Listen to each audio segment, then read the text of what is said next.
Hi! இன்னைக்கு வந்துட்டு Tuesday vlog பார்க்கலாமா? இன்னைக்கு வந்துட்டு கந்த சஷ்டியோட நிறைவு படையல் போடுற நாள் இன்னைக்கு தான். அண்ட் காலையில நல்ல மழை, காத்து. எழிலுக்கு வந்து ஸ்கூல் லீவ் விடுவாங்கன்னு வெயிட் பண்ணி பார்த்துட்டு இருந்தோம். பட் லீவ் வந்து அனௌன்ஸ் பண்ணவே இல்ல. ஸோ நாங்களே வந்துட்டு எழிலுக்கு ஸ்கூல் லீவ் போட்டாச்சு. பிகாஸ் அவனுக்கு ஈஸியா கோல்ட் ஆயிடும். அதனால வீட்லயே இருக்கட்டும்னு சொல்லிட்டு அவனுக்கு லீவ் போட்டாச்சு. அதுக்கப்புறமா காலையில வந்துட்டு 6 தீபமே ஏத்தி சாமி வந்து கும்பிட்டு முடிச்சுட்டு, மதியானம் ஒரு 11:30, 12 மணி போலயே வந்துட்டு அரிசி, உளுந்து எல்லாமே வந்து ஊற வச்சுட்டேன். அதுக்கப்புறமா ஒரு 3 மணிக்கு போல தான் வந்துட்டு படையலுக்கு வந்துட்டு சமைக்க ஸ்டார்ட் பண்ணியிருந்தேன். இன்னைக்கு வந்துட்டு படையலுக்கு சாம்பார், சாதம், அப்பளம், அப்புறம் பொரியலுக்கு வந்து உருளைக்கிழங்கு பொரியல், ஜவ்வரிசி வந்து வச்சு பாயாசம் வந்து பண்ணியிருந்தேன். அதுக்கப்புறமா வடை மட்டும் போட்டிருந்தேன்.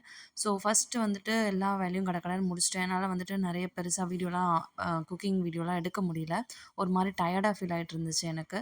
பசி அந்த மாதிரிலாம் எதுவுமே கிடையாது. இந்த 2 டேஸ் ஃபாஸ்டிங்லயுமே வெறும் தண்ணி தான் குடிச்சிருந்தேன்.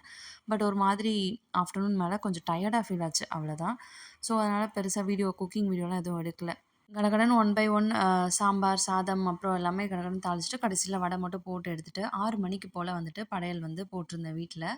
அ சாமி வந்து கும்பிட்டு முடிச்சுட்டு பக்கத்துல அப்புறம் அம்மா வீட்டுக்கு போயிட்டு பிரசாதம் வந்து குடுத்துட்டு வரதுக்காக போயிருந்தேன். ஆக்சுவலி இன்னைக்கு வந்து கோவிலுக்கு போலாமா, வேணாமா அப்படிங்கிற மாரி ஒரு மாதிரி டயலமாலயே இருந்தது. அம்மா வீட்டுக்கு போயிட்டு வர வழியில தான் வந்து கோவில் இருந்தது. எழிலுமே வந்து கோவில் போகணும்னு காலையிலேருந்து கேட்டுட்டே இருந்தானா, சரி போவோம் அப்படின்னு சொல்லிட்டு போனது தான். பார்த்தா கரெக்ட்டா நாங்க போற அந்த டைம்ல தான் வந்து திருக்கல்யாணம் வந்து ஸ்டார்ட் பண்ணியிருந்தாங்க. ரொம்பவே ஹேப்பியா அத பார்த்துட்டு வீட்டுக்கு வந்துட்டு 8 டூ 9 வெற்றிலை தீபம் போட்டுட்டு, அதுக்கப்புறமா தான் நான் சாப்பிட்டுட்டு விரதம் வந்து முடிச்சிருந்தேன்.